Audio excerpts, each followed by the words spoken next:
अस्सलाम वालेकुम नाजरीन, आप देख रहे हैं प्रोग्राम दुनिया के साथ। मैं हूं आपके साथ आपकी मेज़बान आसमा इकबाल। आज प्रोग्राम में हमें सबसे पहले बात करनी है मुत्तहिदा अरब अमारात के दारुल हुकूमत अबू धाबी की, जहां आग लगने के 2 वाक़यात में 3 अफराद जान से गए और 6 ज़ख्मी हो गए हैं। कहा यह जा रहा है, हौसी बागियों की जानिब से दावा किया जा रहा है कि उन्होंने ड्रोन के ज़रिए हमला किया, जिससे ये सारी तबाही हुई है। जबकि अमाराती पुलिस के मुताबिक अबू धाबी में ये जो इलाका है जिसके मनाजिर हम आपको दिखा रहे हैं, यहाँ ICAD-3 और ADNOC के स्टोरेज एरिया में 3 फ्यूल टैंकर्स में आग लगी। जबकि अबू धाबी इंटरनेशनल एयरपोर्ट के नए तामीराती एरिया में भी एक मकाम पर आग लगने का वाक़या पेश आया है। पुलिस बता रही है कि जो अभी तक तहकीकात हुई हैं उनके मुताबिक ड्रोन्स की वजह से इन दोनों मकामात पर आग लगी। ये ड्रोन्स उस इलाके में गिरे जिसके बाद आग लगने की इत्तलात यहाँ से मौसूल हुई। अमाराती खबर एजेंसी के मुताबिक ये जो जगह है, यहाँ 3 फ्यूल टैंकर फटने से 3 अफराद हलाक और 6 ज़ख्मी हुए। जबकि एयरपोर्ट कंस्ट्रक्शन एरिया में लगने वाली आग में अब तक कोई नुकसान की इत्तलात सामने नहीं आई हैं। अच्छा, आपको ये बता दें नाज़रीन कि ये वाक़या जो हम आपको रिपोर्ट कर रहे हैं, ये ऐसे वक्त में हुआ है जब जनूबी कोरिया के सदर जो हैं उनकी दुबई के वली अहद से मुलाकात तय थी, लेकिन गैर मामूली हालात की वजह से इस मुलाकात को मुलतवी कर दिया गया था। सऊदी अरब ने मुत्तहिदा अरब अमारात पर हौसी जंगजुओं के मुबैना ड्रोन हमले की मजम्मत की है और सऊदी वज़ारत ख़ारिजा ने एक बयान में कहा है कि मुमलिकत मुत्तहिदा अरब अमारात की सलामती और इस्तेहकाम के लिए ख़तरे का मौजब बनने वाली हर चीज़ के मुकाबले में बरादर मुल्क के साथ अपनी मुकम्मल यकजहती की तस्दीक करते हैं। हौसी दहशत गर्दों की ये तकरीबी कार्रवाई इस दहशत गर्द गिरोह की संगीनी और इससे खत्ते और दुनिया की सलामती, अमन और इस्तेहकाम को लाहिक खतरात की भी अक्कासी करती है। अबू धाबी पुलिस की बात करें तो उनका कहना है कि अब इब्तदाई शवाहिद से पता ही चलता है कि 2 ड्रोन्स के गिरने से दोनों जगहों पर आग लगी और इसकी तहकीकात अभी भी जारी हैं। इस वाक़े पर भी हम बात करेंगे जी, हमारे साथ गेस्ट मौजूद होंगे। लेकिन हम चाह रहे हैं कि मशरक़ वस्ता की बात हो रही है, तो प्रोग्राम में मशरक़ वस्ता की सूरत हाल की बात हम मज़ीद कर लेते हैं, जिसमें एक नया मोड़ दिखाई ये दे रहा है कि सऊदी अरब और ईरान के दरमियान तकरीबन 5 साल बाद सिफारती ताल्लुकात का आगाज़ होने जा रहा है। रिपोर्ट्स बता रही हैं कि 3 ईरानी सिफारतकार सऊदी शहर जद्दा पहुँच चुके हैं और ईरानी वज़ारत ख़ारिजा के तर्जुमान ने भी 3 ईरानी सिफारतकारों के सऊदी अरब पहुँचने की तस्दीक कर दी है, जहाँ वो इस्लामी ताउन तंजीम के सदर दफातर में अपनी जिम्मेदारियाँ संभालेंगे। ईरानी सिफारतकारों की सऊदी अरब में इस तैनाती को इन रवायती हरीफ ममालिक के माबैन कशीदगी को कम करने के लिए अहम पेशरफ्त करार दिया जा रहा है। अच्छा नाज़रीन, आपको ये भी बता दें, जब हम बात करते हैं सऊदी अरब की, ईरान की, तो इन दोनों ममालिक के दरमियान 2016 में हमने देखा था कि सिफारती ताल्लुकात जो हैं वो बिल्कुल मुनक़ता कर दिए गए थे और ये ताल्लुकात शेख बाकिर अल नमर को सऊदी अरब में फांसी दिए जाने के बाद कशीदगी का बाइस बने थे। सऊदी डिप्लोमेटिक मिशन पर हुजूम के हमले के बाद से इन ताल्लुकात को और ये जो सिफारतखाना है इसको बंद कर दिया गया था। दीगर भी कई इख्तिलाफ़ात हैं। यमन की खाना जंगी भी ईरान और सऊदी अरब के माबैन ताल्लुकात में कशीदगी की एक बड़ी वजह जो है वो मानी जाती है। सऊदी अरब और ईरान ने गुज़श्ता साल बराह रास्त बातचीत का आगाज़ किया, जिसमें इराक़ी हुकूमत ने सालसी का किरदार अदा किया और फ़रीक़ैन के दरमियान 4 मरतबा मुज़ाकरात होने के बाद ये मुस्बत पेशरफ़्त सामने आई है। नाज़रीन, सऊदी वली अहद मोहम्मद बिन सलमान ने मशरक़ वस्ता का दौरा किया था। उनके दौरा कतर ने सबको हैरान कर दिया, क्योंकि 2017 में सऊदी अरब और उसके कई दीगर अरब इत्तेहादियों ने मुश्तरका तौर पर कतर पर पाबंदियाँ आयद की थी और साथ ही साथ उसकी नाकाबंदी भी करती थी। दोनों मुल्कों के साथ ताल्लुकात कशीदा थे, लेकिन गुज़श्ता साल दिसंबर में ही ये ताल्लुकात भी बहाल हुए हैं। सऊदी अरब के ईरान के साथ ताल्लुकात बहाली को भी खित्ते में अहम तब्दीली का पेशखैमा करार दिया जा रहा है। ईरान और सऊदी अरब में कई मामलात पर अभी भी इख्तलाफात मौजूद हैं। ये इख्तलाफात अभी भी हल तलब हैं, लेकिन ये जो सिफारती ताल्लुकात थोड़े से बहाल हुए हैं, ये जो कुछ शख्सियात यहाँ पहुँची हैं, तैनाती जिनकी हुई है, इस हवाले से हम बात कर लेते हैं जी। हमें ज्वाइन कर रहे हैं, साबिक सफ़ीर रहे हैं पाकिस्तान के लिए वियतनाम के अंदर, GR बलोच साहब वीडियो लिंक पे हमें ज्वाइन करें, हम उनसे बात करते हैं। अस्सलाम वालेकुम बलोच साहब, कैसे हैं आप? जी, थैंक यू। अस्सलाम वालेकुम जी। अस्सलाम वालेकुम। वालेकुम अस्सलाम बलोच साहब, आपका शुक्रिया, आप वक्त निकाल रहे हैं प्रोग्राम के लिए। सबसे पहले तो GR बलोच साहब ये फरमा दीजिएगा कि सऊदी अरब और ईरान के दरमियान ये जो तवील अरसे के बाद सिफारती ताल्लुकात की बहाली से सूरत हाल अब लग रहा है कि पॉजिटिव होने जा रही है, इस पर आपका क्या तबसरा है? क्या आप समझते हैं मशरिक़ वस्ता में कौन सी तब्दीलियाँ मुतवक्के हैं और क्या वाक़तन दोनों मुल्कों के दरमियान जारी ये जो सर्द जंग थी, ये जो एक हवा का झोंका आया है, इसमें कोई कमी दिखाई देगी हमें? बिस्मिल्लाहिर्रहमानिर्रहीम। देखिए, जो तनाज़ा है ईरान का और सऊदी अरब का, इसकी पुरानी तारीख़ है। इस्लामिक उम्मा अनफॉर्चुनेटली 2 हिस्सों में तक़सीम है, जिसे आम फ़हम ज़ुबान में कई दफ़ा लोग अरब और अजम के दरमियान भी इख्तिलाफ़ कहते हैं।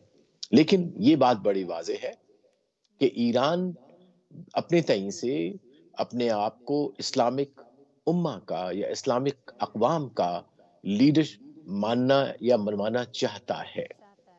और जबकि सऊदी अरब भी एक लीडर है एक लिहाज से एक सेगमेंट ऑफ इस्लामिक कंट्रीज। तो ये इन दोनों का एक लिहाज से इस्लामिक उम्मा की लीडरशिप के लिए कंपटीशन रहा है। लेकिन फिर ये सिर्फ उस हद तक नहीं रहा, लेकिन बाद में जो हमने देखा ईरान इराक की वॉर और फिर ईरान की जो मुदाखलत मुख्तलिफ या उनकी जो असर रसूख है और किसी हद तक सपोर्ट भी है कुछ मिलिटेंट ग्रुप्स को, जिसमें इराक, सीरिया और लेबनान है, उसको सऊदी अरब अच्छी निगाह से नहीं देखता। और फिर हमें ये भी पता है कि सऊदी अरब मुकम्मल तौर पे अमेरिकन कैंप के अंदर है, जबकि ईरान एक anti American, anti west stance रखे हुए है जब से वहां रिवॉल्यूशन आया है। जी। हाँ जी। तो उसमें यह है कि इनके इख्तलाफात काफी पुराने और बहुत गहरे हैं। लिहाजा सिर्फ डिप्लोमेट्स का जद्दा जाना या फिर अगर सऊदी डिप्लोमेट्स का ईरान में आना जो अभी मुतवक्का है, अभी शायद उसकी इतला नहीं है, लेकिन ये आपको बताता चलूं कि ये प्रोसेस इराक में हुआ था और इराक ने मीडिएशन का रोल अदा किया है, जिसमें जो इस वक्त जो प्राइम मिनिस्टर है इराक का, उसने बहुत कलीदी किरदार अदा किया है दोनों हुकूमतों को साथ लाने में। लेकिन उसके कुछ वजूहात हैं जो कि जियो स्ट्रेटेजिक और जियो इकोनॉमिक हैं। दुनिया के अंदर जो कुछ तब्दीली की हवा चली है, उस हवा का असर है। और मेरा ख्याल है कि इसको इनके पास ऑप्शन नहीं है बट टू रिकंसाइल। जी। अच्छा सही है। अच्छा सर ये फरमा दीजिएगा बलोच साहब कि यमन शाम की जो खाना जंगी है उसमें भी ईरान और सऊदी अरब के मबैन ताल्लुकात में कशीदगी की एक बड़ी वजह जो है इन दोनों के दरमियान ये माना जाता है, यमन का मसला हो गया, शाम का मसला हो गया। आपको लगता है कि दोनों ममालिक जो हैं इस मसले को भी बातचीत के ज़रिए हल करने की कोशिश करेंगे? और फिर ख़ास तौर पर मैं ये चाहूँगी कि आप इस सारी बातचीत के अंदर, इस सारे मामलात को मुस्बत अंदाज में लेकर चलने के अंदर सऊदी वली अहद को इसका कितना क्रेडिट जाता है, इस पर भी ज़रूर अपना तबसरा शेयर करें। जी, यकीनन जो इस वक़्त एमबीएस है, मोहम्मद बिन सलमान जो क्राउन प्रिंस है, वो एक लिहाज से वर्चुअली किंग है और वही फॉरेन पॉलिसी को कर रहा है। तो वो जब तशरीफ़ लाए और उन्होंने अज़्यूम किया पावर, तो एक बड़ी ही सख्त गिर किस्म की फॉरेन पॉलिसी, जिसमें कतर के साथ ताल्लुकात तोड़े, ईरान के साथ बड़ी सख्ती के साथ पेश आए और यमन के अंदर भी बहुत ज़्यादा इंटरफेरेंस हुआ। लेकिन अब ये लगता है कि उन्होंने अपनी पॉलिसी को रिवाइज़ किया है, उसको रिव्यू किया है और ये लगता है कि वो कन्फ्रंटेशन से रिकंसिलिएशन की तरफ आए। और हमने देखा कि कतर के साथ भी सऊदी अरब के ताल्लुकात बेहतर होना शुरू हो गए हैं। वहाँ एक्सचेंजेस ऑफ विजिट्स हुए हैं और कतर के साथ जो कतरी शहजादा है उसके साथ एमबीएस के जो है फोटोग्राफ भी देखे गए दोनों यॉच पे। बल्कि एक बड़ा फेमस था जिसमें तीनों जो शहजादे बड़े बड़े हैं, यूएई का, एमबीएस और जो कतर का, वो साथ कहीं पे छुट्टियां मना रहे हैं। सो लिहाजा उम्मीद तो है, तवक्को तो रखी जा सकती है और मेरे ख्याल है ये इनकी और इनके ममालिक के और ममालिक के अवाम के इंटरेस्ट में है, क्योंकि दुनिया अब तब्दील होने चली है। उसमें सबसे अहम चीज जो मेरा ख्याल फैक्टर इन करती है वो ये है कि जो इनकी ऑयल इकोनॉमीज हैं वो इररिलेवेंट होती चली जा रही हैं। तो अगले 10 साल या 20 साल में आप देखिएगा कि जो ऑयल, चूंकि दुनिया जो है पूरी वो कन्वर्ट हो रही है अल्टरनेट एनर्जीज के ऊपर, लिहाजा वो इकोनॉमीज जो ऑयल इकोनॉमीज हैं, जिसमें ईरान भी शामिल है, जिसमें यूएई भी शामिल है, सऊदी भी शामिल है, उनको मजीद नए एवेन्यूज ऑफ इनकम और इकोनॉमी बनाने पड़ेंगे। तो अगर ये जंगो जदाल का हिस्सा रहेंगे तो वो अपनी alternate energies, alternate sources of income नहीं बना सकेंगे। तो लगता ये है कि इनकी लीडरशिप को ये एहसास हो गया है। जी। ठीक है। अच्छा इस पे तो आपने बात की है जो सऊदी वली अहद ने गुज़िश्ता महीने कतर का और दन का मुत्तहिदा अरब अमारात समेत दीगर मुल्कों का जो दौरा किया था, और अब हम वाक़ई देख रहे हैं कि कतर के साथ भी सऊदी अरब के ताल्लुकात बेहतर होते चले जा रहे हैं। लेकिन मुझे सिर्फ ये फरमा दीजिएगा, जहाँ आपने दिफा की बात की, हथियारों की दौड़ की बात की, क्या आपको लगता है कि अब अरब रियासतें जो हैं, ये जिन ममालिक का हम जिक्र कर रहे हैं, ईरान जौहरी मुआहदे से मुतालिक तेहरान का साथ देंगी कहीं ना कहीं, या नहीं उस पर नहीं देंगी? मेरा ख़्याल है सबसे बड़ा जो स्टिकिंग पॉइंट इस वक़्त है हाँ। सऊदी अरब के लिए वो है ईरान का न्यूक्लियर प्रोग्राम। हुँ। ना सिर्फ़ इसमें इज़राइल और अमेरिका का इंटरेस्ट है लेकिन उसमें मेरे ख़्याल तमाम अरब ममालिक और ख़ास तौर पे जो गल्फ़ ममालिक हैं। हाँ जी। इसलिए कि जो तवाज़ुन है, ताकत का तवाज़ुन है गल्फ़ रीजन में, वो मुकम्मल तौर पे ईरान की तरफ चला जाएगा अगर ईरान वेपनाइज़ हो जाता है न्यूक्लियर, हुँ। जो कि मैं समझता हूँ कि वो एज़ अ स्ट्रेटेजिक डिसीजन नहीं करेंगे। They will probably stay what is called screw away from the weaponisation of the nuclear technology. लेकिन ये बात मैं आपको ज़रूर बताता चलूँ कि ईरान की जो न्यूक्लियर नो हाउ है, ये ईरान शहंशाह ईरान की के ज़माने से है। 50s में, 60s में जब अमेरिका ने एटम फॉर पीस का प्रोग्राम स्टार्ट किया था, उसमें से Iran was one of the countries which are selected to have nuclear capacity, nuclear technology.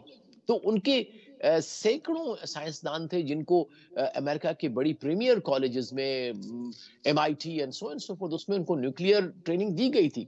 तो वो एक क्रॉप ऑफ न्यूक्लियर साइंटिस्ट की ईरान के पास है। लिहाजा अब जरूरत मेरे ख्याल है अमेरिका भी ये समझता है और अरब मुल्क भी समझते हैं और ईरान बजाते खुद भी समझता है कि इट इज बेटर कि वो अपनी इस टेक्नोलॉजी को अपने पास रखें या फिर वो जो इंफ्रास्ट्रक्चर वो डेवलप कर चुके हैं उसको अपनी डेवलपमेंट के लिए एनर्जी बनाने के लिए या कोई और इस्तेमाल के लिए करेंगे क्योंकि वेपनाइजेशन करने से वो इतना बड़ा फायदा उनको स्ट्रेटेजिक और जियो इकोनॉमिक या जियो स्ट्रेटेजिक टर्म्स में नहीं होगा क्योंकि नहीं वो होगा। फिर निशाना बन जाएंगे बहुत सारी मुल्कों का इंक्लूडिंग अमेरिका। जी ठीक है, अच्छा अमेरिका की बात हो रही है तो थोड़ा इजराइल की भी बात कर लेते हैं। मुझे सर ज़रा ये फरमा दीजिएगा बलोच साहब कि मुत्तहिदा अरब अमारात समेत कई जो अरब रियासतें हैं इसराइल को लेकर पता नहीं कहना चाहिए नहीं कहना चाहिए, लेकिन देखा हमने यही है कि खासा नरम गोशा रखती हैं। लेकिन ईरान का मौक़िफ़ जो है वो हमेशा सख्त रहा है। क्या तेहरान जो है वो इसराइल पर दबाव बढ़ाने के लिए सऊदी अरब के साथ बात करेगा इस इशू पर, इस नहज तक चले जाएंगे दोनों के मामलात की इसराइल के हवाले से बात हो सके, क्योंकि इसराइल ने हमेशा तेहरान पर हमले की धमकियां दी है ना, तो इसमें कुछ इन्वॉल्वमेंट के लिए रिक्वेस्ट की जा सकती है तेहरान की जानिब से सऊदीया से? देखिए, इजराइल बड़ा मुश्किल सवाल है, हम्म। बहुत ही मुश्किल सवाल है तमाम मुस्लिम ममालिक के लिए जिसमें ईरान भी शामिल है बल्कि हम भी शामिल हैं हाँ, हम भी। कि अब आहिस्ता-आहिस्ता ये एहसास होता चला जा रहा है कि इज़राइल एक हकीकत बन चुका है मिडल ईस्ट में। हम्म। उसको बे यू नो एक एक अचानक से उसको ना तो विश अवे कर सकते हैं, ना ख़त्म कर सकते हैं। लिहाज़ा जो पब्लिक पॉलिसी है तमाम इन इन इन कंट्रीज़ के इंक्लूडिंग ईरान कि हम इज़राइल को ज़रूर नीस्त नाबूद कर देंगे, वो पब्लिक डिक्लेरेशन तो ज़रूर है, लेकिन ये बात सबको पता है और I think it has come in the press also कि किसी न किसी तरतीब से इज़राइल और बहुत सारे इस्लामिक ममालिक जिसमें ईरान भी शामिल है, कोई न कोई कम्युनिकेशन लेवल, कोई बैक चैनल ज़रूर है। सही। उनको और ये कहा जाता है कि इज़राइल की नेस्तो नाबूद करने वाली पॉलिसी डिक्लेरेटरी तो हो, लेकिन क्या उसको वो इम्प्लीमेंट कर पाएँगे ईरानी? तो प्रोबब्ली नॉट। तो यही लगता है कि अब ईरान में ये सोच, नई सोच समझ लीजिए या सोच की रिविज़न की बात कर लें, तो यही लगता है कि वो अब शायद स स्टेटमेंट्स की हद तक तो ज़रूर कहेंगे, लेकिन फ़िलहाल ईरान की पॉलिसी इज़राइल पे वही रहेगी जो हम सुनते चले आए हैं। सऊदी अरब की वही रहेगी जो वो अभी फॉलो कर रहे हैं या यूएई ने जो कुछ इनिशिएटिव लिया है, जिसमें ऑब्वियसली सऊदी अरब का आशीर्वाद होगा। उसके अलावा ये 3-4 जो कंट्रीज़ जिन्होंने रिकॉग्नाइज़ किया है इज़राइल को ना कर पाती।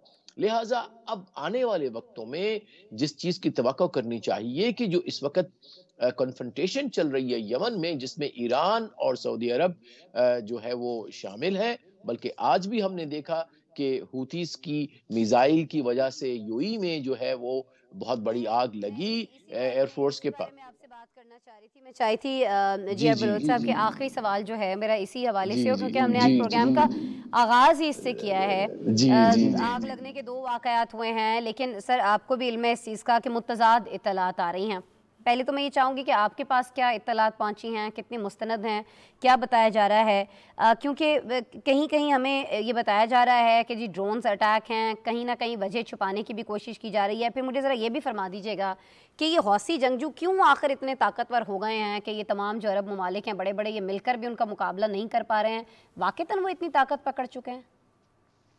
देखिए, ये तो बड़ी वाज़ेह अब चीज़ है और हर एक को पता है कि हूथीज़ बज़ाते खुद कुछ नहीं है, उनके पीछे यकीनन कोई कंट्री है, कोई स्टेट है जो इनको ये टेक्नोलॉजी भी दे रही है, स्पेशली ड्रोन टेक्नोलॉजी। और उसमें तमाम जो शक व शुबहात इन कंट्रीज़ के वो ईरान की तरफ पॉइंट आउट करते हैं। अरबों ने भी उसको एक्यूज़ किया है इन द पास्ट और रिसेंटली भी किया है। और अभी जो ड्रोन हमला हुआ है जिसको कहा गया है कि reportedly from the international press के हूथीज ने उसको उसका क्लेम भी लिया है कि जी हमने किया है। तो अब मसला ये है कि ये जब कंट्रीज जो कि मिलिटेंट्स होती हैं, जो मुख्तलिफ कॉन्फ्लिक्ट्स के अंदर होती हैं, वो बातचीत भी करती हैं, साथ साथ अपनी जो ताकत है, उनकी अस्करी ताकत, उसको भी वो डेमोन्स्ट्रेट करती हैं कि अगर आपने बातचीत में पेशरफ्त ना की तो दूसरा ऑप्शन ये हमारे पास है। लिहाजा आई वुड सी कि जैसे जैसे बातचीत चलती रहेगी, बढ़ेगी आगे, मजीद इजाफा होगा, तो उसी तरह से मुझे ये भी डर है कि शायद यमन में कुछ अरसे के लिए मजीद अस्करी ऑपरेशंस भी बढ़ सकते हैं और ईरान हूथियों की तरफ से सऊदी अरब के ऊपर भी और यूएई के ऊपर या जो भी सऊदी इंटरेस्ट है उन पे हमले हो सकते हैं। लिहाजा लेट्स होप कि अमन की जो आशा सबकी है, अमन की जो उम्मीद है, अमन की जो किरण हमें नजर आई है, अल्लाह करे वो एक अमन का सूरज बन के मिडल ईस्ट के ऊपर, वेस्ट एशिया के अंदर, एशिया के अंदर उभरे, ताकि हम सब लोग जिसमें पाकिस्तान भी शामिल है एक पुरअमन फिजा में अपने लोगों की जो गुर्बत की हालत है, लोगों की जो और मसाइल हैं, सेहत के हैं, रोजगार के हैं और इतनी बड़ी पॉपुलेशन के हैं, उनको हम एड्रेस कर सकें और अपने लिमिटेड वसाइल को बहबूद के लिए और मुल्क को बिल्कुल, अच्छा बनाने के लिए अल्लाह इस्तेमाल कर करे सकें। जी आर बलोच साहब ऐसा ही हो जिस तरह से आप चाह रहे हैं। बिल्कुल हर आम शहरी जो है वो भी यही चाहता है, लेकिन हुकूमतों के ज़ाहिर अपने अपने मफादात हैं, तो let's see we have to wait कि आगे क्या होता है। अभी तो ये अच्छी खबर जो आई जिस पे हमने आपसे तबसरा आपका जाना। बहरहाल बहुत शुक्रिया जी आर बलोच साहब, आप हमारे साथ मौजूद थे, साबिक सफ़ीर रहे हैं आप वियतनाम में, हमारे प्रोग्राम के लिए वक्त निकाला हमारी रिक्वेस्ट पर। बहुत शुक्रिया सर आपके वक्त के लिए। बात कर रहे थे जी हम सऊदी और ईरान के दरमियान जहाँ मामलात बेहतर होने जा रहे हैं, फिर हमने बात की है जो आज यूएई में ड्रोन्स अटैक के हवाले से खबरें आ रही हैं, इत्तलात आ रही हैं, उस हवाले से भी आपको आगाह किया। लेकिन एक और जगह भी अटैक हुआ, और ये अटैक क्या था? ये अटैक हुआ अमेरिकी रियासत टेक्सास में, जहाँ 4 अफराद को ये कमाल बनाने वाला जो शख्स था वो बरतानवी शहरी निकला। अमेरिकी फेडरल ब्यूरो ऑफ इन्वेस्टिगेशन ने हलाक मुलजिम की शनाख्त ज़ाहिर कर दी और FBI के मुताबिक 44 साल जो बरतानवी शहरी है मलिक फैसल अकरम, वो मुलजिम ऐसा दिखाई देता है कि बज़ाहिर अकेला था, उसके साथ इस वाक़े में कुछ और लोग शरीक नहीं थे, लेकिन बरतानिया से गिरफ्तार अफराद से भी पूछताछ की जा रही है। ये सारा मामला था क्या, कितने लोगों को इसने यह कमाल बनाया था, क्यों बनाया था, फिर इसकी हलाकत किस तरह से हुई, अब क्या इत्तलात आ रही हैं, पहले इस बारे में एक रिपोर्ट देखते हैं, फिर हमारे साथ गेस्ट मौजूद हैं, इस पर उनसे बात करेंगे।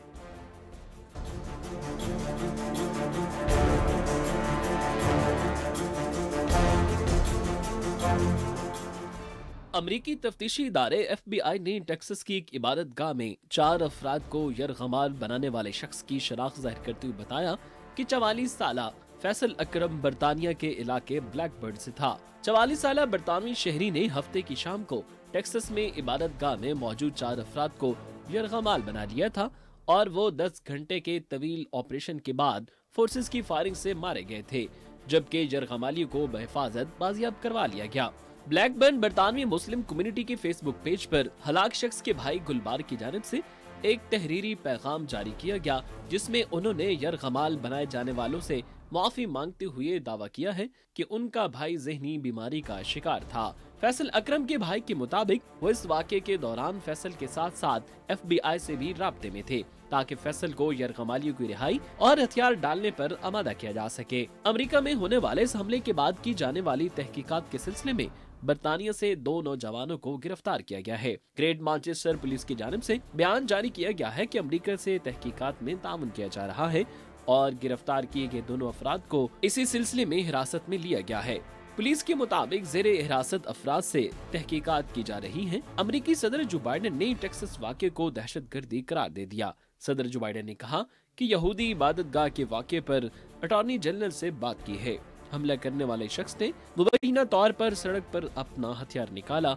इससे ज्यादा मालूमात नहीं कि मुसल्लह शख्स ने इस इबादतगाह को क्यों निशाना बनाया।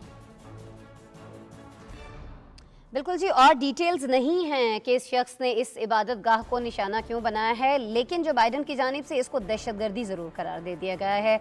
क्या ताज़ा तरीन अपडेट्स हम जान सकते हैं? इसके लिए हम रब्ता कर रहे हैं अतर काज़मी साहब से। जी सीनियर तज्ज़ियाकार हैं, वीडियो लिंक पे हमें ज्वाइन कर रहे हैं, उनसे बात करते हैं। अस्सलाम वालेकुम अतर काज़मी साहब। जी वालेकुम सलाम। अतर काज़मी साहब, if I am not wrong, आप अभी भी लंदन ही में मौजूद है ना? जी बिल्कुल, मैं बरतानिया हूँ। अच्छा, मुझे ये बता दीजिएगा, पहले तो आपकी इस पर क्या राय है जो अभी बाइडेन का बिल्कुल इस रिपोर्ट के एंड में हमने एक बयान चलाया है जिसमें वो कहते दिखाई दे रहे हैं कि ये दहशतगर्दी का वाक़या था, क्योंकि अभी तो इब्तदाई मालूमात आई ही नहीं हैं। हमारे जैसे मुल्कों में, तरक्की पजीर ममालिक में हो जाता है जी, इन्वेस्टिगेशन हो रही है, पता कुछ चला नहीं है, कोई ना कोई बड़ी शख्सियत ऐसा बयान दाग देती है। अब अमेरिका से भी अतर साहब ऐसे बयान आ रहे हैं। देखिए, होता ये है कि जब भी कोई इस तरह का वाक़या हो तो जो एडमिनिस्ट्रेशन होती है किसी भी मुल्क की, उसके ऊपर बहुत ज़्यादा प्रेशर होता है। आपको याद होगा कि सदर ट्रंप जो है वो बाइडेन साहब के हवाले से इस किस्म की बयानात देते रहे कि इनका दिफा अपने मुल्क के अंदर जो है वो मजबूत नहीं होगा और मुल्क के अंदर दहशतगर्दी होगी।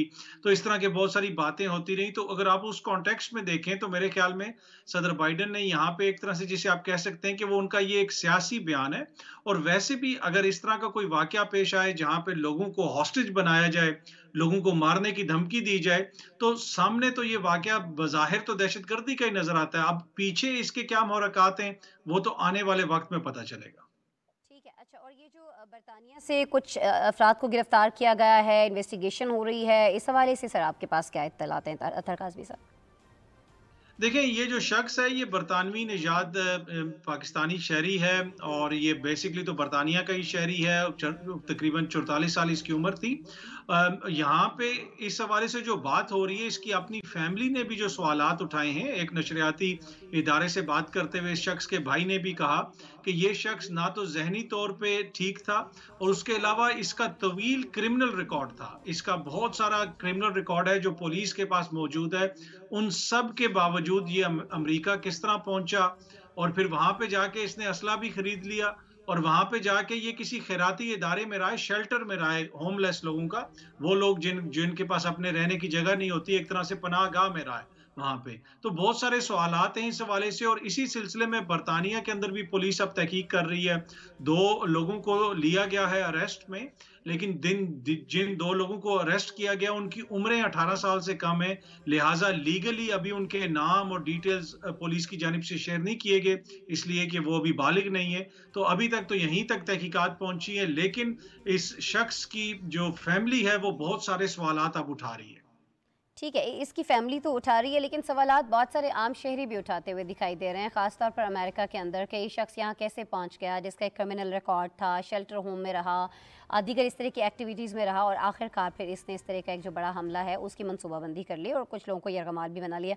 मुझे बताइएगा बरतानिया में इस वक्त क्या बहस हो रही है, क्योंकि देखें आप खुद फरमा रहे हैं अतर साहब के इसका रिकॉर्ड था क्रिमिनल वहाँ की पुलिस के पास, लेकिन फिर भी उसको इस तरह से छोड़ दिया गया। वो कहाँ आ रहा है, कहाँ जा रहा है, अमेरिका जैसे मुल्क में वो ट्रैवल कर रहा है, चलिए वहाँ तो वो कैसे पहुँचा, उन्होंने कैसे आने दिया, इस पर भी हम आपसे बात करेंगे। लेकिन बरतानिया में क्या बताया जा रहा है, किस तरह से इसको इतनी छूट जो है वो दे दी गई कि वो ट्रैवल करता फिर और दूसरे मुल्क में जाके कार्रवाई करे? सर जी बिल्कुल, इस हवाले से इदारे इस वक्त तहकीकात कर रहे हैं और जिस वक्त ये वाकया हुआ उसी वक्त ब्लैकबर्न के अंदर ही पुलिस स्टेशन के अंदर एक इंसिडेंट रूम बना दिया गया था जहां से सारी तहकीकात भी हो रही थी और अमेरिका के अंदर जो इदारे कार्रवाई कर रहे थे, खुसूसन FBI, उनके साथ वो बराह रास्त राब्ते में थे।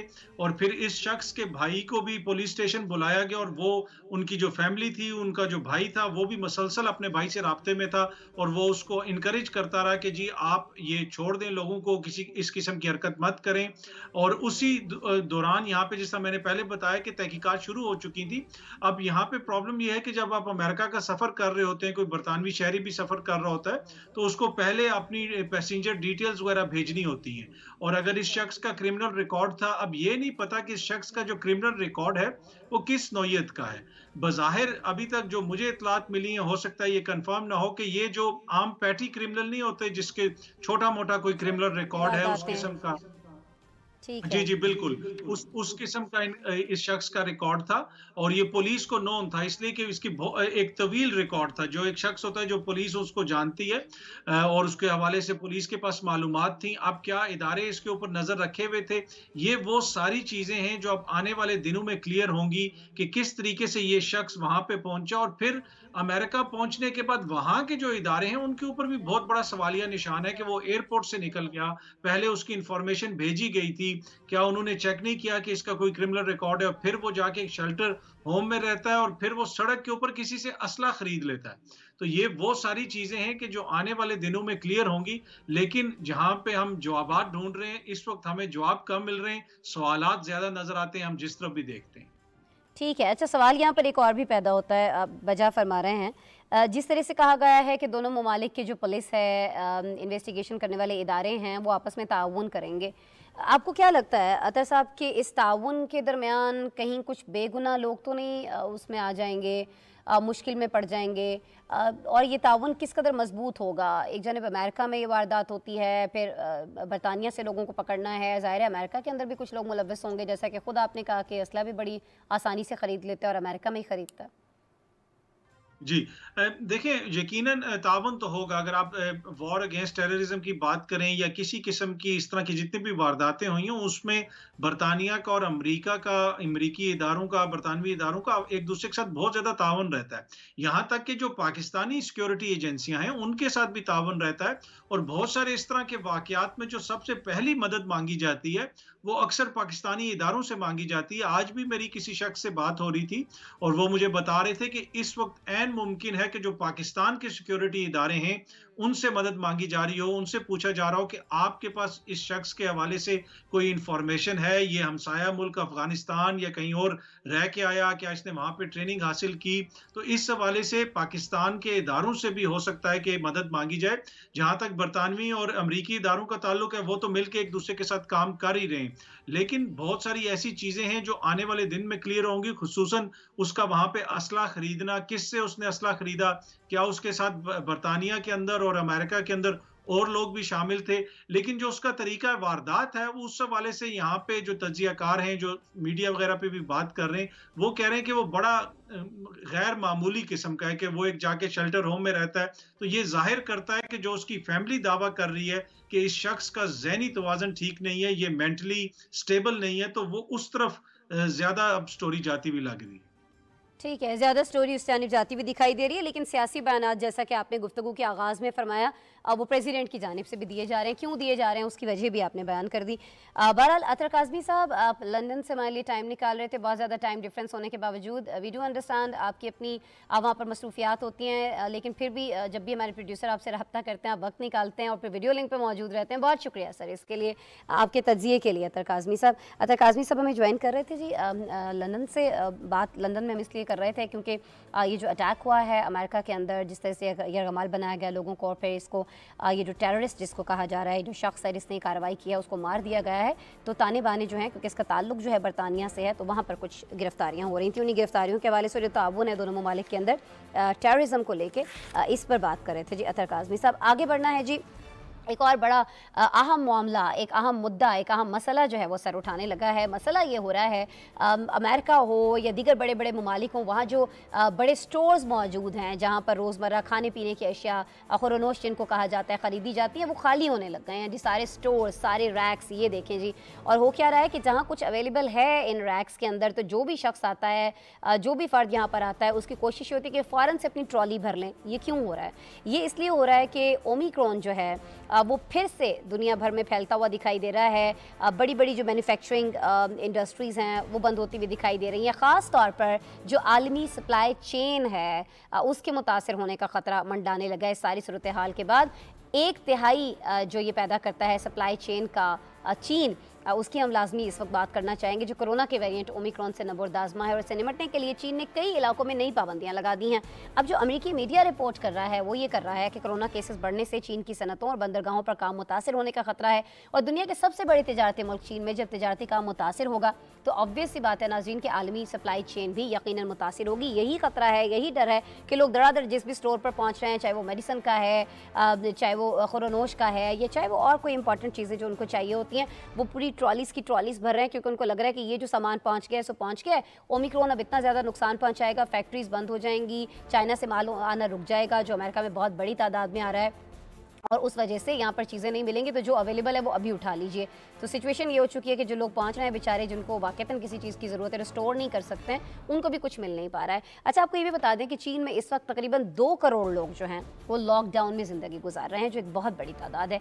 चीन के शहर जियान और हैनान सूबे के कई इलाकों में सख्त कोरोना पाबंदियों की खबरें आ रही हैं। और चीन की जो ज़ीरो कोविड पॉलिसी है उसकी वजह से पहले ही मैन्युफैक्चरर्स पिछले 2 सालों में बार बार आती रुकावटों से काफ़ी परेशान थे।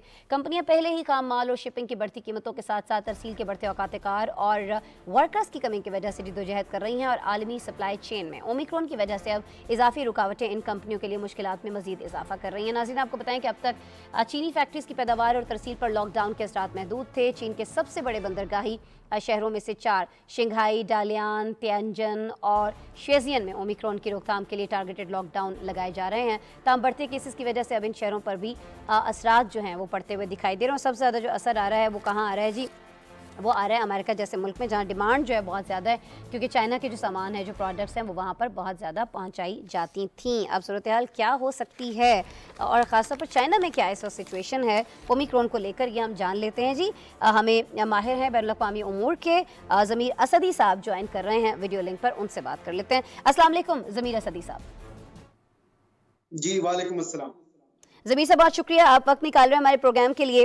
ज़मीर असदी साहब, पहले तो ज़रा ये फरमा दीजिएगा कि इस वक्त चाइना में सूरत हाल है क्या? 2 करोड़ लोगों के हवाले से अभी मैंने बताया है, जो हम तक इत्तलात आई हैं कि वो इस वक्त लॉकडाउन के अंदर हैं। ज़ाहिर है बहुत सारे लोग उसमें वर्कर्स होंगे जो फैक्ट्रीज़ में नहीं जा रहे होंगे। फैक्ट्री मालिकान के हवाले से हमने बताया कि कुछ पाबंदियाँ जो पहले लगाई गई थी उनकी वजह से परेशान थे। अभी क्या सूरत हाल है, सिचुएशन क्या है इस वक्त फैक्ट्रीज़ को लेकर, ये जो कंपनियाँ पैदावार बढ़ाती हैं उनको लेकर ख़ास तौर पर? जी बहुत शुक्रिया, एक बार फिर आपने मौका दिया इस अहम मौजू पर बात करने के लिए। मैं आपको बताता चलूं कि चीन में इस वक्त जो सूरत हाल है, खासतौर पर नोवल कोरोना वायरस का ये जो ओमिक्रॉन वेरिएंट है, इसके बाद वो यकीनन खुशाइन नहीं है। केसेस की तादाद में जो है वो मुख्तलिफ जो रीजन्स हैं चीन के, मुख्तलिफ जो बड़े शहर हैं खासतौर पर जिनका आपने भी जिक्र किया, उसमें इजाफा हो रहा है। और ये इजाफा इस वक्त जो है वो परेशान कुन है, क्योंकि एक तरफ जो है आपने जिक्र किया मैन्युफैक्चरिंग का, उस पर भी हम बात करेंगे, लेकिन दूसरी तरफ जो है वो बीजिंग विंटर ओलंपिक्स जो है वो होने जा रहा है। और चीन की बड़ी दो है, बड़ी वो कोशिश कर रहा है कि कामयाबी के साथ बीजिंग विंटर ओलंपिक्स जो है वो इसका इनकाद हो। और बीजिंग में आज ही जो है वो इसका नोवल कोरोना वायरस का एक नया केस जो है वो रिपोर्ट हुआ है, जिसका ताल्लुक इंटरनेशनल जो पोस्टल सर्विसेज है उससे कनेक्ट किया जा रहा है कि जो डाक सर्विसेज बीजिंग में आई हैं उससे कहीं ये एक ओमिक्रॉन वेरिएंट जो है वो फैला है। तो इस वक्त चीन में यकीनन एक जो है वो कंसर्न जरूर मौजूद है, और मैन्युफैक्चरिंग के हवाले से, बीजिंग विंटर ओलंपिक्स के हवाले से, और खास तौर पर जो प्रोडक्शन कैपेसिटी है और प्रोडक्शन की, जैसे कि आपने बात की कि उसको वो कहीं ना कहीं मुतासिर हो सकती है, उसके हवाले से। लेकिन चीन की ये जो हिस्ट्री रही है गुज़िश्ता 2 सालों में, हम अगर देखते हैं नोवल कोरोना वायरस को टैकल करने के हवाले से वो बड़ी कामयाब रही है। हमने शुरू में देखा पहले फेज में, जैसे वुहान में सबसे पहले जो है वो लॉकडाउन लगाया गया। लॉकडाउन उस वक्त भी 2 करोड़ से ज्यादा लोग जो है वुहान में वो लॉकडाउन में चले गए, लेकिन वो पॉलिसी बड़ी कामयाब रही। इस कोरोना वायरस को कंट्रोल करने के लिए चीन ने जो प्रोटोकॉल तय किए, खास तौर पर लॉकडाउन के हवाले से, क्वारंटाइन के हवाले से, और जो है इनकी ट्रीटमेंट के हवाले से, वो बड़े कामयाब रहे और उसको फिर पूरी दुनिया ने फॉलो भी किया। और फिर यही लॉकडाउन जो चीन से शुरू हुआ वो हमें पूरी दुनिया के बड़े ममालिक के बड़े शहरों में और तरक्की पजीर ममालिक में भी नजर आया, क्योंकि ये कामयाब पॉलिसी रही। अब आपने जो जिक्र किया कि करोड़ों की तादाद में इस वक्त भी लोग जो है वो चीन में लॉकडाउन का शिकार है, लॉकडाउन में है, तो वो ये इसी वजह से है क्योंकि चीन ने ये देखा है जो पॉलिसी पहले वुहान में कामयाब रही, उसी पॉलिसी को दोबारा दोहराया जा रहा है ताकि जो मुतवक्का नताइज हैं वो हासिल किए जा सके, खास तौर पर बीजिंग विंटर ओलंपिक से कबल।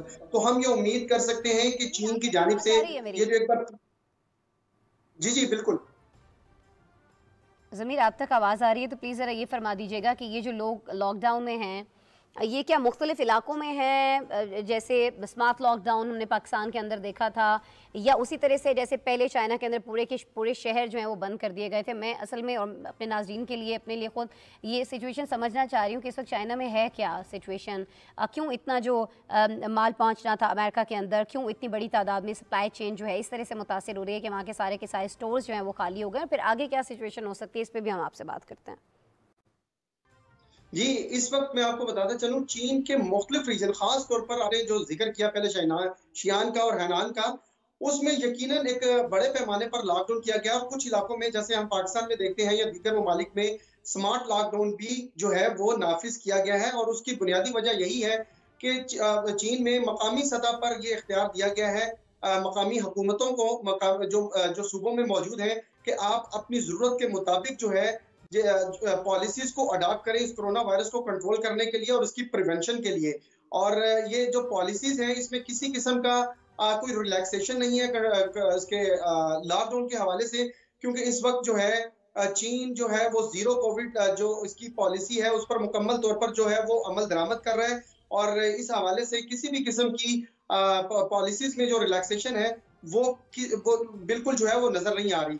और जैसा कि आपने बात की कि चीन में जो प्रोडक्शन कैपेसिटी है या अमेरिका में जो इस वक्त एक बहरान हमें नजर आ रहा है, खासतौर पर जो चीन में अगर मैन्युफैक्चरिंग जो कैपेसिटी या प्रोडक्शन है वो मुतासिर होती है, तो उसके बाद जो प्रोडक्ट्स हैं वो अमेरिका अगर नहीं पहुंच पाती तो उसकी क्या सूरत हाल होगी।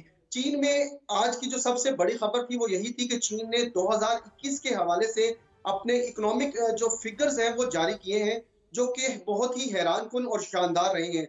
चाइनीज गवर्नमेंट की तरफ से आज ये क्लेम किया गया और बड़े शानदार तरीके से इसको बयान किया गया कि चीन की 2021 में जो इकोनॉमिक ग्रोथ है वो 8.1% रही है, जो कि कोई भी एक्सपेक्ट नहीं कर रहा था गुज़िश्ता साल में कि चीन की जो इकोनॉमिक ग्रोथ है वो इस तरीके से मूव करेगी आगे की तरफ और वो सस्टेनेबल होगी और मुस्तहकम रहेगी। और इस तरह ये जो जीडीपी है चीन का, ये 1100 खरब युआन तक पहुंच गया है। तो इससे आप अंदाजा लगा सकते हैं कि चीन में जो मैन्युफैक्चरिंग। आज का हमारा जो टॉपिक है वो यही टॉपिक है कि ओमिक्रॉन अगर केसेस बहुत ज़्यादा बढ़ जाते हैं, न सिर्फ अमेरिका को खदशा है बल्कि तमाम उन ममालिक को जो चाइना से कहीं ना कहीं से सामान आता है, पाकिस्तान में भी आती हैं बहुत सारी मसनूआत ना चाइना से बन के। मैं बस ये जानना चाह रही हूँ कि वहाँ पर क्या सूरत हाल है पैदावारी फैक्ट्रीज़ के अंदर, सनतों के अंदर, वाकई वर्कर्स की वहाँ पर कमी हो रही है, लॉकडाउन के अंदर जा रहे हैं, कंपनी मालिकान जो हैं वो नई पाबंदियों की वजह से खौफजदा हैं, प्रोडक्शन उस तरह से नहीं हो रही है जिस तरह से होनी चाहिए। और आगे नहीं, चीन में मैं आपको बताता चलूं, चीन में जो फैक्ट्रीज की सूरत हाल है, जो प्रोडक्शन की सूरत हाल है, वो बिल्कुल स्टेबल है, वो सस्टेनेबल है। गो के अमेरिकन मीडिया की तरफ से, वेस्टर्न मीडिया की तरफ से ये चीजें जरूर आ रही हैं कि चीन की मैन्युफैक्चरिंग जो कैपेसिटी है, जो प्रोडक्शन की कैपेसिटी है, जो फैक्ट्रीज में काम है वो मुतासिर हो रहा है। लेकिन हकीकत इसके बरक्स है, क्योंकि जो इकोनॉमिक फिगर्स जारी किए गए चीनी गवर्नमेंट की तरफ से वो हमें एक दूसरी स्टोरी बयान करते हैं और वो ये बताते हैं कि जो मैन्युफैक्चरिंग जो इकोनॉमिक ग्रोथ है मैन्युफैक्चरिंग के हवाले से वो गुज़िश्ता साल 9.8% रही है। और इसी तरह जो आलात साजी की या हम जो आपकी इंडस्ट्रियल सेक्टर की ग्रोथ देख लें तो वो भी 10% के करीब है। तो चीन में जो प्रोडक्शन की अगर आप बात करें, फैक्ट्रीज की बात करें, बड़ी बड़ी कंपनीज की बात करें तो वो यकीनन काम कर रही है। चीन में जो लेबर की शॉर्टेज का जो इशू है वो हमें उस तरीके से नजर नहीं आता, क्योंकि चीन की जो इकोनॉमिक जो एक बंडल है उसमें आप कह सकते हैं कि एक बहुत बड़ी तादाद है या एक इजाफी लेबर जो है वो चीन में हमेशा मौजूद रहती है, वो यकीनन काम कर रही है और उसकी वजह से ही लेबर भी मौजूद है अगर कुछ लोगों को लॉकडाउन के अंदर जाना पड़ता है। और अभी आप बता रहे हैं कि ऐसी कोई सिचुएशन नहीं है, जिस तरह की खबरें जो हैं वो गर्दिश कर रही हैं कि सप्लाई चेन मुतासिर हो सकती है, क्योंकि काम जो है वो उसी तरह से हो रहा है 2 करोड़ लोगों के लॉकडाउन में होने के बावजूद। जिस तरह से काम पहले हो रहा था, ज़ाहिर आबादी बहुत ज़्यादा है, वर्कर्स भी इजीली अवेलेबल हैं अभी तक। तो जो सिचुएशन आप बता रहे हैं ज़मीर असदी, बहरहाल बहुत शुक्रिया ज़मीर असदी साहब, आप हमारे साथ मौजूद थे। मैं बता रहे थे जो अमेरिका से खबरें आ रही हैं और जिस तरह की सिचुएशन हो रही है, जिस तरह से पूरे के पूरे रैक्स जो हैं शॉपिंग मॉल्स के अंदर, स्टोर्स के अंदर ख़ास तौर पर खाली होते चले जा रहे हैं और लोगों को ये लग रहा है कि जी ओमिक्रॉन आ गया है, चाइना से सप्लाई चेन जो है वो फिर से मुतासिर हो जाएगी, हमें तो सामान मिलने वाला नहीं है। तो ज़मीर असदी का बताना यह है कि चाइना में भी ऐसी कोई सिचुएशन नहीं है। 2 करोड़ लोग ज़रूर लॉकडाउन के अंदर हैं, लेकिन और बहुत सारे वर्कर्स जो हैं, इजाफी जो लेबर है वो वहाँ पर मौजूद है। तो काम अभी रुकने वाला नहीं है। कुछ आइंदा आने वाले दिनों में आगे देखिए, अगर कुछ सिचुएशन बिगड़ जाती है तो ज़ाहिर है नई पाबंदियाँ चाइना को लगाना पड़ेंगी। अभी भी बहुत सारी पाबंदियाँ लगाई जा रही हैं। अच्छा जी, पाबंदियों की बात हो रही है तो कुछ पाबंदियाँ तो बहुत ज़रूरी होती हैं हमारे आपके लिए, जैसे हमारी गवर्नमेंट ने भी लगाई थी। कुछ जगह पे स्मार्ट लॉकडाउन लगाया गया था, कुछ दिनों के लिए कारोबार के जो आवर्स हैं लाइक उनको महदूद कर दिया गया था औकात कार को। लेकिन कुछ जगहों पर ऐसी पाबंदियाँ लगाई जाती हैं जिनका कोई इंसानों के साथ उस तरह से उसे जुल्म ही कहा जा सकता है। वो एक मुनसिफाना रवैया नहीं होता है, गैर मुनसिफाना रवैया होता है। और ये गैर मुनसिफाना रवैया जो है ये भारत अख्तियार किए हुए है। मुसलमानों की नस्ल कुशी की तमाम हदें जो हैं यहाँ पर अबूर कर ली गई हैं। भारतीय इंतहा पसंद हुक्मरान जमात बीजेपी ने कर्नाटक के तालीमी इदारों में अब मुसलमान तालिबात पर हिजाब पहनने पर पाबंदी लगा दी है।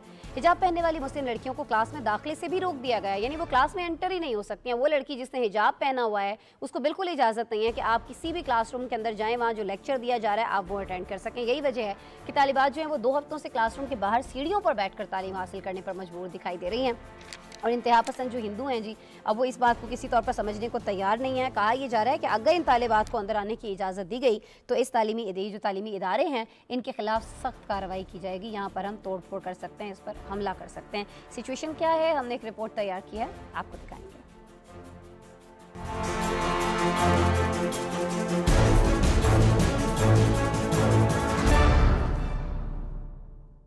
भारत में मौजूदा इंतहा पसंद हुक्मरान मुसलमानों समेत दीगर अकलियतों की मजहबी आजादी पर तालीमी इदारों में नफरत को हवा दे रहे हैं। RSS नजरिए पर गामजन मोदी हुकूमत ने रियासत कर्नाटक के सरकारी कॉलेज में मुस्लिम तालिबात के हिजाब पर पाबंदी आयद करते हुए तालीमी इदारे के दरवाजे ही बंद कर दिए हैं। सरकारी कॉलेज में ज़ेरे तालीम 850 तालिबात में से 1/4 मुसलमान तालिबात हैं। रिपोर्ट के मुताबिक कॉलेज इंतजामिया ने ये फैसला एक इंतहा पसंद गिरोह की जानिब से धमकियों के बाद सुनाया है। इंतहा पसंद हिंदुओं की धमकियों के बाद कॉलेज इंतजामिया न सिर्फ तालिबात पर हिजाब बल्कि उर्दू और अरबी में बात करने पर भी पाबंदी लगा रखी है।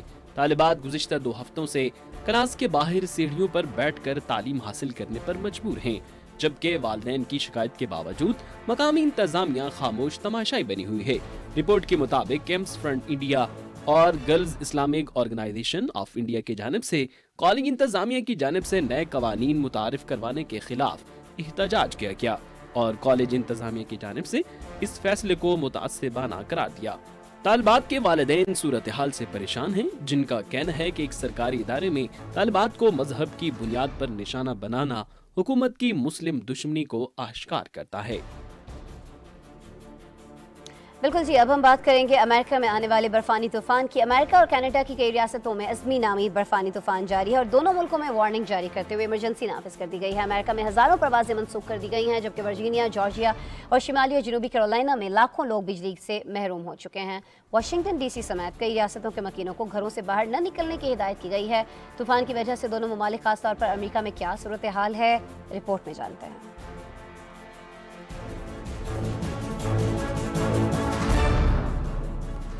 अमेरिका और कनाडा की कई रियासतों ने बर्फानी तूफान के बायस सफेद चादर ओढ़ ली। अमेरिका के जनूब मशरकी इलाकों में 9 इंच से जायद बर्फ पड़ी। कुछ इलाकों में दर्जा हरारत -10 डिग्री तक पहुंच गया। अजीनामी बर्फानी तूफान से अमेरिका की जनूबी मशरकी रियासतों वर्जीनिया, जॉर्जिया, नॉर्थ और साउथ कैरोलिना में हंगामी हालत नाफिज की गई है, जबकि ये तूफान शुमाल की रियासतों की जानिब भी बढ़ता हुआ दिखाई दे रहा है। शदीद बर्फबारी के बायस 8 करोड़ से जायद आबादी को हिफाजती वार्निंग जारी कर दी गई है। तकरीबन 1.5 लाख लोग इस वक्त बिजली से महरूम हैं, जबकि हजारों परवाजें शदीद मौसमी हालात की वजह से मुअत्तल कर दी गई हैं। अमेरिकी महकमा मौसमियात ने खबरदार किया है कि वाशिंगटन DC समेत जनूबी मशरकी रियासतों के कई शहरों में 1 फुट से ज्यादा बर्फ पड़ने का इम्कान है और इतनी बर्फ पड़ने के नतीजे में सफर करना निहायत खतरनाक है। बिजली लंबे अरसे के लिए मुनक़ता और दरख्तों को नुकसान का खतरा भी जाहिर किया गया है। रिपोर्ट्स के मुताबिक हाईवे पर अब तक सैकड़ों की तादाद में हादसात रिपोर्ट हो चुके हैं, जबकि शुमाली कैरोलिना की रियासत में 2 अफराद की रोड हादसे में हलाकत की तस्दीक की गई है। फ्लोरिडा में तूफान से 25 घरों को भी नुकसान पहुँचा है। न्यूयॉर्क और कनेक्टिकट के कुछ हिस्सों में मुमकिन सैलाब की वार्निंग भी जारी कर दी गई है, जिससे रोड्स और इंफ्रास्ट्रक्चर के मुतासर होने का खतरा मंडला रहा है। शदीद मौसमी हालात की वजह से अमेरिका आने जाने वाली 3000 से ज्यादा परवाजें मुअत्तल, जबकि 8000 से ज्यादा ताखीर का शिकार है। अमेरिका से ये तूफान कनाडा का रुख करेगा। कनाडा के सूबे ओंटारियो जो कि न्यूयॉर्क की सरहद से जुड़ा है, वहाँ भी बर्फानी तूफान की वार्निंग जारी कर दी गई है। कनाडा के दारुल हुकूमत में 7 इंच बर्फ पड़ने की पेशगोई की गई है, जबकि ओंटारियो के मशरकी और जनूबी हिस्सों में 8 से 16 इंच बर्फ पड़ सकती है। अमरीकी हुकाम ने जनूबी मशरकी रियासतों में लोगों से गुजारिश की है कि वो पीर की रात बिला जरूरत सफर के लिए घर से ना निकलें। अमेरिका में गुज़िश्ता साल भी शदीद बर्फानी तूफान आया था, जिसने रियासत टेक्सास में तबाही मचा दी थी। 200 से ज्यादा लोग इस बर्फानी तूफान की वजह से हलाक हो गए थे।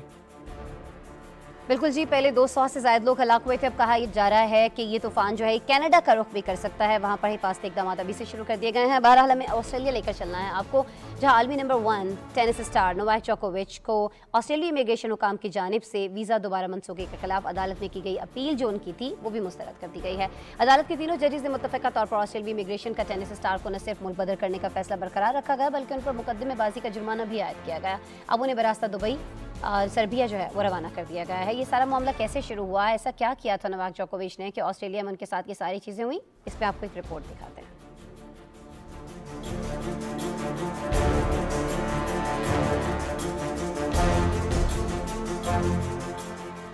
ऑस्ट्रेलिया ने नोवाक जोकोविच को मुल्क बदल कर दिया। आलमी नंबर 1 टेनिस स्टार बरास्ता दुबई सर्बिया रवाना हो गए। ऑस्ट्रेलियाई इमिग्रेशन वजीर एलेक्स हॉक की जानिब से जुमा के रोज जोकोविच का वीजा मंसूख करने का फैसला मफाद आमा और सेहत की वजूहात की बुनियाद पर किया गया था। सर्बिया से ताल्लुक रखने वाले नोवाक जोकोविच जब 6 जनवरी को ऑस्ट्रेलियन ओपन टेनिस टूर्नामेंट खेलने ऑस्ट्रेलिया पहुंचे थे, तो वैक्सीन से इस्तिस्ना के तनाज़े पर पहली बार उनका वीजा मंसूख करके उन्हें हिरासती मरकज मुंतकिल कर दिया गया था। ताहम जोकोविच की जानिब से अदालत से रुजू किया गया और अदालत ने फौरन आलमी टेनिस स्टार की वीजा बहाली का हुक्मनामा जारी कर दिया। लेकिन ऑस्ट्रेलियाई इमिग्रेशन अथॉरिटी ने अपने इख्तियारात का इस्तेमाल करते हुए जोकोविच का वीजा दोबारा मंसूख कर दिया। इस बार टेनिस स्टार की अपील भी अदालत खातर में न लाई और तीनों जजों ने जोकोविच की वीजा अपील मुस्तरद करते हुए मुल्क बदर करने के हुक्म के साथ मुकदमेबाजी का जुर्माना भी आयद किया। अदालत के फैसले के बाद जोकोविच पर ऑस्ट्रेलियाई वीजा हासिल करने पर 3 साल की पाबंदी भी आयद हो सकती है। ताहम ऑस्ट्रेलियन वज़ीर आज़म का कहना है कि जोकोविच की पाबंदी मौजूद हालात में जल्द खत्म की जा सकती है। नोवाक जोकोविच को मुल्क बदर करने के ऑस्ट्रेलियाई फैसले पर सर्बिया के सदर ने जदीद बरहमी का इजहार किया है। सर्बियन सदर ने कहा कि ऑस्ट्रेलिया समझता है कि 10 रोज बुरा रवैया अपनाकर उन्होंने जोकोविच की तजलील की, लेकिन असल में ऑस्ट्रेलिया ने खुद अपनी तजलील की है। जोकोविच खुद लाजमी वैक्सीनेशन के खिलाफ हैं और उन्हें इस टूर्नामेंट में खेलने के लिए तिब्बी तौर पर इस्तिस्ना दिया गया था, जिस पर बहुत से ऑस्ट्रेलियाई मुस्तैद थे। इस सारे तनाज़े के दौरान जोकोविच पर ये इल्जाम भी लगा कि उनकी जानिब से ऑस्ट्रेलिया में दाखिले के लिए जाली हल्फनामे जमा करवाए गए। जोकोविच ने ये भी तस्लीम किया कि गुज़िश्ता माह कोरोना पॉजिटिव होने के बावजूद उन्होंने एक सहाफ़ी से मुलाकात की थी। नोवाक जोकोविच अब तक 20 ग्रैंड स्लैम टाइटल जीत चुके हैं। अगर वो आज से शुरू होने वाले टूर्नामेंट में शिरकत करके ट्रॉफी जीतने में कामयाब हो जाते तो दुनिया के सबसे बड़े कामयाब टेनिस खिलाड़ी बन जाते। वैक्सीनेशन से इस्तिस्ना के मौक़िफ़ पर कायम सर्बियन टेनिस स्टार आलमी नंबर 1 होने के नाते ऑस्ट्रेलियन ओपन के बाद दीगर टूर्नामेंट्स भी शरीक होना है। अलबत्ता हालिया मामले के बाद ये वाज़ेह नहीं कि इन टूर्नामेंट्स की मेजबानी करने वाले ममालिक नोवाक जोकोविच को बिना वैक्सीन के खुश आमदीद कहेंगे या नहीं। बिल्कुल जी, नोवाक जोकोविच के मामले के साथ साथ दीगर दुनिया में आज क्या अहम खबरें, क्या अहम वाक़यात हुए, इनसे हमने आपको आगाह किया। इजाज़त दीजिए, कल दोबारा आपसे मुलाकात होगी। अपना बहुत सा ख्याल रखिएगा। अल्लाह ने के बाद।